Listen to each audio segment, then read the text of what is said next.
Yep, for sure. Hello, everybody, and welcome to the Rocha Revolution here on the Substack. We're going to continue our series of talking to badass candidates who are running for Congress this year with my friend Kelly Kirschner, who's running for Congress down in Florida. Kelly, thank you for being here, brother.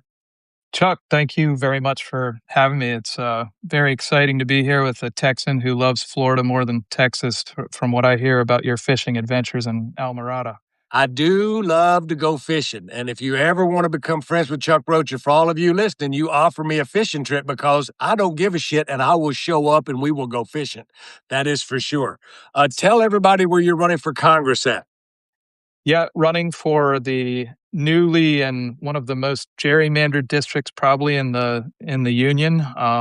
As your listeners and the folks watching probably saw 4 weeks ago, the DeSantis administration here released maps to Fox News, not on a state website. The first place you could read it is literally on Fox News, Of and course. redrew, just 4 years after they gerrymandered the last time, gerrymandered again. So we have what Representative Castor out of Tampa calls a gerrymander on top of a gerrymander. But my new district would be equivalent to the size of Rhode Island and Delaware put together, or I think, as a rabbi told me, perhaps up to 2.5 Israels within this district. So it probably would take over 4 hours to drive. It's 6 counties. It stretches from Sarasota through Manatee County, pretty much the entirety of the city of St. Petersburg, out to the barrier islands of Pinellas County, but then it goes into the rural areas of Polk County and then all of Hardee and DeSoto County. So really a massive area. Interestingly, though, Chuck, in many ways, it kind of reflects this country. You have a rural ag-based area that's out there on this east side of really central Florida and DeSoto, Hardee, and Polk counties. And then you have really urban areas that include Sarasota, Bradenton, and St. Petersburg. And I think the dynamics of that conversation, a lot of people are rightly frustrated with what the state has done in violating a fair districts amendment that said 70+% of the electorate said over a decade ago, we don't want gerrymandering in the state of Florida, and they just ignored that, ignored the electorate. That we want compact districts that don't favor any party. So they ignored that. But what I'm looking forward to in this campaign is we have to model a conversation that this country has not been modeling well at all, that we can actually provide substantive representation for people in rural areas, for coastal elites, for working and middle class people at the center of it that are keeping a place like Florida, above sea level right now. So we just kicked it off 3 weeks ago, and we're excited about what's going on and having the opportunity to talk to your viewers today about the campaign. And am I correct to say that the incumbent that might have been in this district before it was gerrymandered on top of gerrymander is gone and you're running in an open seat, correct? You are correct. Vern Buchanan sat in this seat for 22 years and announced in the spring he would not be running for reelection. So that's the district, and it sounds like a gerrymander, and it seems like you're getting all of America, to your point, from the coast all the way inland to the farms, probably some really poor and some really well-off folks. Tell us about you and your journey to Florida. You may have been in Florida, your family's journey to Florida. So how long have you lived in Florida? And tell us about your background in Florida. Sure. My grandfather came to Bradenton, it's part of Manatee County, probably in the early 1950s. Started off owning a block manufacturing business, and then he actually went into hotel restaurant management that really led, I think, to the confluence of us having this conversation today, where he went overseas, worked in Spain and then in Cuba. And so my dad, in addition to growing up in Bradenton, Florida, spent a lot of his youth in the Spanish speaking world, and growing up with that language that then became really part of my childhood, and ultimately what we'll talk about a little bit later in the work that I've been doing the past 25 years. And so my dad, after he graduated from college and spent some time working in New York City, had the good sense to get the heck out of there and come back to Florida. He actually bought a fruit packing shipping business that was immediately adjacent to the Sarasota Bradenton Airport. And so this is before 9/11, and people from up north would come and buy a bushel of oranges and literally put it in the carry-in luggage on their plane and fly back in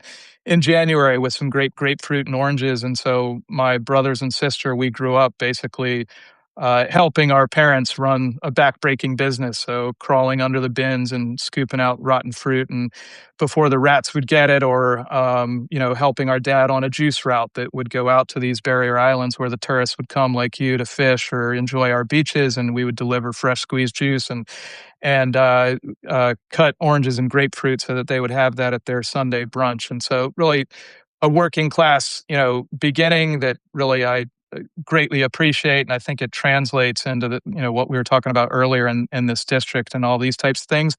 And then I had the good privilege to go to Georgetown University in Washington, D.C., and earned a full scholarship, actually working for John Thompson and the men's basketball team there. And to this day, we'll wake up wishing that I were getting my PhDs to have them pay for it still. But I did get my master's degree in Latin American Studies, an undergraduate degree in international politics. And then after that, we'll go into it more. But that's really about that childhood and upbringing in the state of Florida.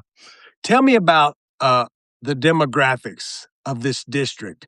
With it cutting across so many areas, I could see this, and I know Florida fairly well, and I've done a decent amount of work with our firm down there. Never done any work in Sarasota area, even though some of my best friends live there. My mom, for all of you, my sister, both, and my niece all live around Cape Coral, around Fort Myers. My brother-in-law has a boat, and they're out catching snook every weekend on pinfish. You should know that, Kelly, that my sister has become a better snook fisherman. I mean, she loves to send me pictures of these big old snooks she catches under the mangroves, and it Nice. pisses me off. I'm going down there for Father's Day to see my mother, but I digress. So tell me about the district. Is it mainly a white district? Is it a multicultural district? I'm assuming, because Johnny kind of connected us, who works with me, that there's a fair amount of Latinos in this district. Definitively. And again, St. Pete, that area of Pinellas County, that's part of it. And I've been living and working in St. Pete the past 14 years. It's probably about 10% African American, the entirety of this district. It's probably 20% Hispanic. Again, there's that 6-county area. If you just look at Manatee and Sarasota counties, over the past 20 years, 300+% growth in the Hispanic population in that area. I think historically in these ag areas, really for much of the past 80+ years, you've had a lot of Hispanics that have been working in the area, a lot of migrant laborers that have put down roots and now have become, longtime members of the communities as well. So definitively multicultural, and then a lot of transplants that come here and retire. And so a lot of people talk about the three-legged stool of Florida. And so one is selling swampland to Yankees to come down here. And to do that, you have to have construction. So that does that. Then you have that service industry for tourists that come here, but also the service industry for those that retire here. And then that the third leg would be the agricultural piece, and which is also, would segue into the height of hypocrisy, really, particularly in the state of Florida, in the conversation we've had over the past decade plus, starting with Rick Scott on immigration. Like this state, but for immigrant labor, would not be where we are today. And the disservice that we've done, and I think the lies that we tell and continue to tell on a daily basis are really unfortunate, and it is part of the reason that animates me to run for office, to start having better, really honest conversations here. We have a wealth of riches, and I have a lot of privilege at this firm, and we're working and involved in over 40 congressional races and a number of Senate races. I'm actually working on the U.S. Senate race in Florida for Alex Vindman. And one of the things that we've seen from coast to coast, but especially in Florida, is this anxiety. And I'm not talking about your true Trumper blue, everything with the Trump flag on my boat. I'm not talking about that guy. And I'm not talking about the Bernie Sanders squad. I'm talking about the 80% of people that are in the middle of those two who are just anxious. And the anxious is the way I describe it, as folks who every day things get more expensive, but they're not making more money. Every day their kids get another year older and we got to figure out how to pay for little league equipment. Or every day, if you're a brown person, you have ICE agents in your community trying to pick up law abiding immigrants who maybe the only law they ever broke was coming here seeking a better life and they have an expired visa. One of these things, there's just this anxiety, is the way that I describe the American electorate right now, to where they really say, screw Washington, Democrat or Republican, by the way. And they're Yeah, saying we just need somebody who's going to listen to us, who's going to actually do things for working people and not the 1% or the folks who are the corporate elites who have just won by gangbusters. I think that's why you see the pushback on AI and data centers and water, and the water from Okeechobee flowing south, and like all of these things. Are these things that also cut across the board in the community where you are? definitively. Yeah. And to your point, it's this slow burn, that is particularly impacting that middle. And I think even though we talk about this being a gerrymandered district, the conversations that we're having across the political spectrum speak to that. I think people are fed up. The slogan that we have on our website and all of our signs is, hashtag let's fix this. And it's, if we want to be a serious country, we need to start having serious conversations about the problems we face. If we want to be representative of the people that we serve in the people's house, which is what I'm running for, then we damn well better have conversations that are reflecting those anxieties. But unfortunately, and I think both parties have been guilty of this, we're not having those conversations. And so I think that anxiety is, one of, we talk about the hemorrhaging of the working family in this country, but particularly in this district, of the illegal tariff war that's about $2,000 a year estimated that's costing families. If you look at a doubling of the price of gas in an area like this region of Florida, there is no public transit. And so that increased expense for families. And like you said, wages are not going up. They're not addressing that. And all of the associated inflationary pressure associated with oil and how that affects supply chain, and how the tariffs are affecting supply chain, it leads to that anxiety. Not to mention a world where AI is coming faster and faster, and everyone's telling us how that's going to impact the economy, impact jobs, and all of it leads to this level of uncertainty. And yet, we never have these conversations. We're yelling about ballrooms and stupidity, and having excursions into countries we said we would never do that before, that are costing $2 to $3, $5 billion a day, and not having the conversations that are most critical for people living in Southwest Florida. Help me understand this. One of my best friends, he'll go unnamed, lives in Sarasota. He's an Army vet. And he lived through the hurricane that my sister and everybody lived through down there. And they weren't in Fort Myers Beach, but they were around that area when it came through. And that made me think about it is he's always talking about, he calls it an insurance crisis. Explain in Florida what's different. Maybe it's the homeowner's insurance, but folks can't afford insurance down there no more. Yeah, it's forgive me the bad metaphor, but perfect storm.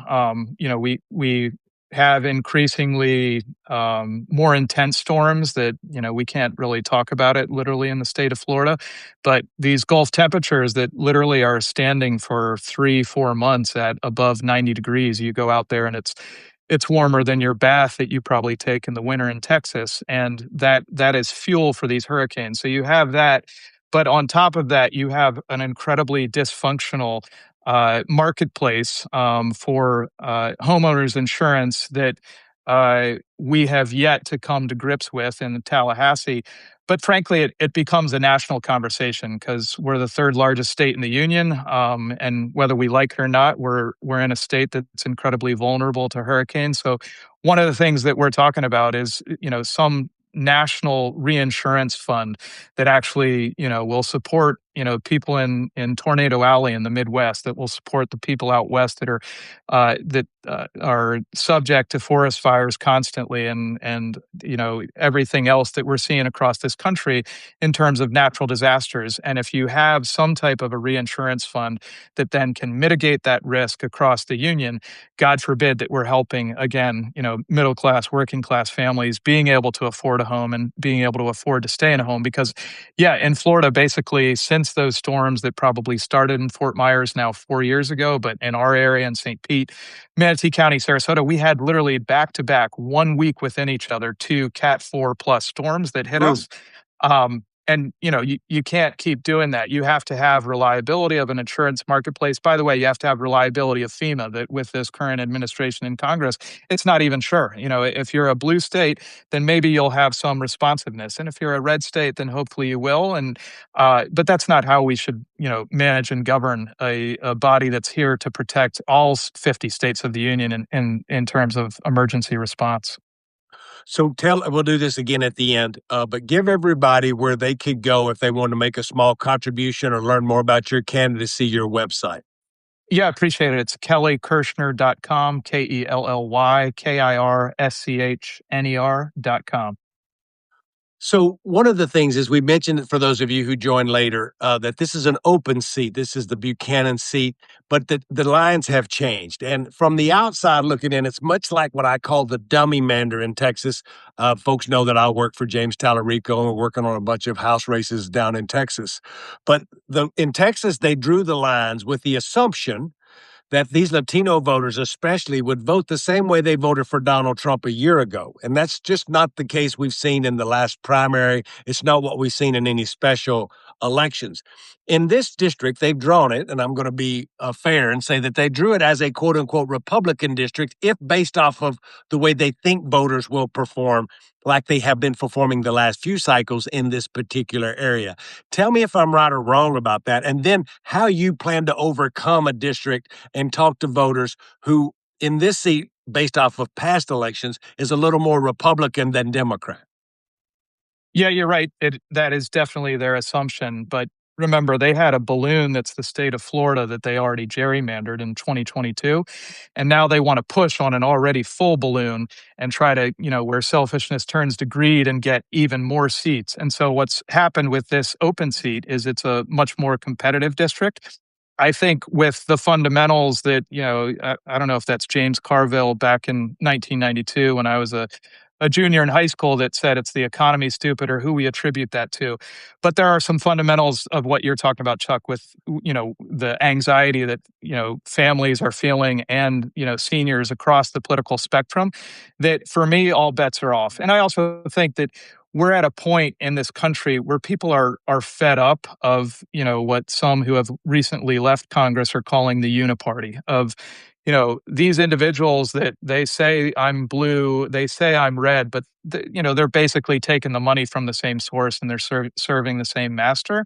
And so I think then the question is, how do you have that conversation at that grassroots level across 6 counties and make sure that people we understand why is that level of trust abysmally low in Congress on both sides of that spectrum, and how do we grow it back? And so that's our goal as a campaign and going out and hitting the streets and having these conversations with people and for them to hold us accountable. I was city commissioner and mayor of city of Sarasota for 4 years during the Great Recession, and if you want to talk about a challenge of balancing a budget that really had a 30+% decrease in our tax base, but still delivering for citizens. That's what we did, and we did it with a lot of civic participation and transparency. And I think that our community came out roaring afterwards. And so that's the type of problem solving that I'd like to bring, and responsiveness to actually the significant needs and levels of anxiety that, again, the middle class in this country has right now. Wait, you was the mayor back then? You look 12 now. How old were you then? You don't see all that gray hair, Chuck? I Yeah. shaved all my gray hair off. You go ahead. Yeah, no, I was 32. Oh, nice. Now I know why you wear that cowboy hat. Uh, I was elected at 32, which, Sarasota, it's not saying much, but I was the youngest elected commissioner and mayor at that point in time. But again, in a community that's historically, frankly, since the 1920s, really drawn retirees to the area. Maybe that's not saying a lot, but no, I'm an old 51 right now. Have a son who just graduated from high school, and my daughter will graduate next year, and will be an empty nester soon. That's awesome. For those of you listening, if you've heard me talk about this, these are the kind of seats. Remember last week and the week before when we've talked to folks down in Texas and this dummy mander again, there's these seats that are R+5, R+10. Again, bunny ears quoted based off of what they think the electorate's going to do this year. What we've seen in special election after special election is this overperformance for Democrats. Now, it could be anywhere between 11 and 22 points. The average right now for those of you at home is about 18 points. If it's half of that, hell, if it's a quarter of that, this seat's in play. And this seat's in play without an incumbent, which you don't even need a quarter of when you have somebody who's formally elected, who's grown up in the area, who understands the trials and tribulations of what folks are going through. The anxiety that I speak about is because people feel unheard. You have a lot of politicians who take this PAC money, they go do all the things, they put out a few mail pieces and digital ads, and they think that it's all good because they just get elected. There's very few folks like Kelly who are running in places where you got to win if we're going to have a large enough majority to actually do something. And this is the last question for you is what is your goal? We know how you're going to get elected. We kind of know what message you're going to be running on. But what are some of the goals when you get to Congress that you really think we should be looking at trying to fix now or policy areas is maybe where you really want to dig into when you get to Washington?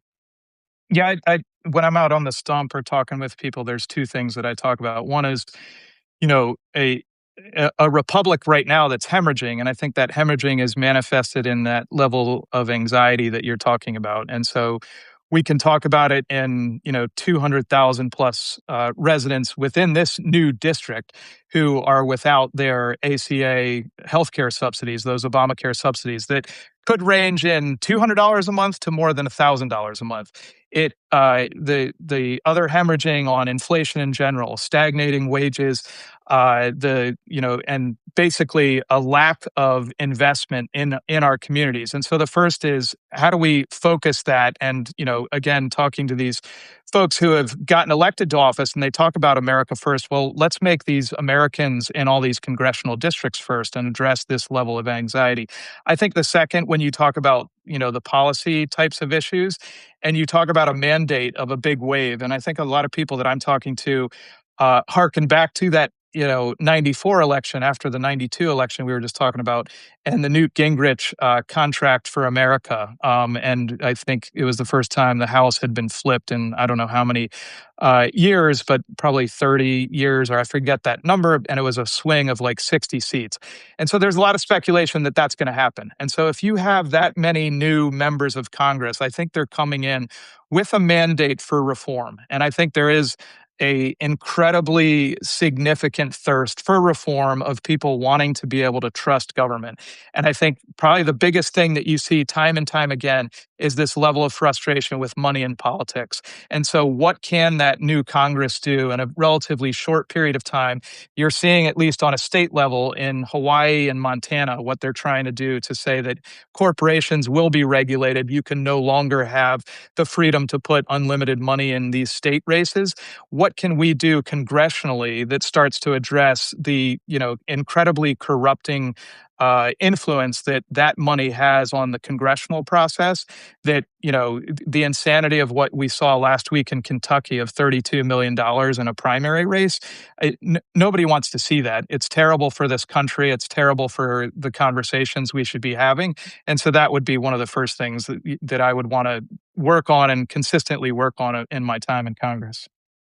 I think that's saying a lot. And I love Hawaii and Montana. They're two of the best places to go fishing. Again, you can get bonefish in Hawaii and beautiful cutthroat trout in Montana. Again, our mutual friend Kelly was not lying to you when he said that I fish all over the world. It's what I do with my extra time and money. That's why I'm probably going to need to come down and see you in person just so we can talk through a few things and maybe Well, get out on a boat. Chuck, I've got two nephews that are fishing guides, and I posted just for you on Instagram yesterday some video of the tarpon migration in this area that you need to check out, and it's going on right now. So when you're ready, come down. I've got a good buddy, Gene, in St. Pete, who's a great fly fisherman, and all he does every week is go out looking for tarpon on the fly. So when you're ready, come see us. I think what No, we have here is just as good as the Keys. you're going to learn in a good way. You don't offer Chuck Rocha a fish trip because he will show up because my kids is grown and gone. I got a wonderful wife, and I am coming down in a couple weeks to see my mama. So I will talk offline. Look, y'all. Yeah, please. Kelly, give me your website again. KellyKirschner.com, pretty easy. KellyKirschner.com. The last two questions are really easy, but they're cultural questions because I think this gets to the heart and soul of every candidate out there and whether I'm really going to like them or not, which you're already in because you got fishing guides in your family. But the first is the go-to meal, the meal you remember growing up that was your favorite meal. It don't have to be at a restaurant, could be something your mama, your grandmama cooked, but it was the go-to thing that the one meal you always look forward to growing up. A. B, I'm gonna need to know what your walk-up song would be at the World Series. Got it. So, my mom's gonna slap me, but I'm gonna pivot here just because of my Peace Corps service in Guatemala and spending 4 years in rural Guatemala. But there's an amazing soup of caldo de gallina that is quite different than your roots of Mexico.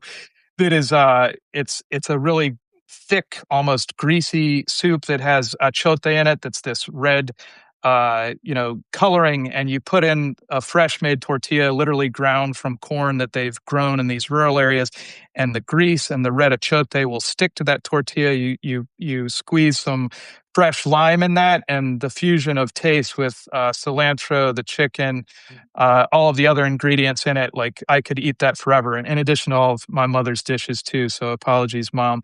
I think that the walk-up song for the World Series, but frankly for this campaign, we have the new movie about Michael Jackson. I haven't seen it yet, but I'm a child of the '80s, and probably the first album that I remember is Thriller, and seeing that in my brother's bedroom and them playing it on a record player. But there was a song that Jackson sang, What About Us, and the lyrics. And I think there's so much, again, just going back to what you're talking about with the levels of anxiety in this country, and really the lack of representation from Tallahassee with this gerrymander, completely ignoring state amendments that said, you're not going to do it, but they ignore 70% of the population. And so that song for me is what resonates. What about us? And when are we going to have representation in elected office that represents the great majority of citizens here? You give me real hope that things are changing. I've run campaigns for 36 years. I'm about 6 years older than you.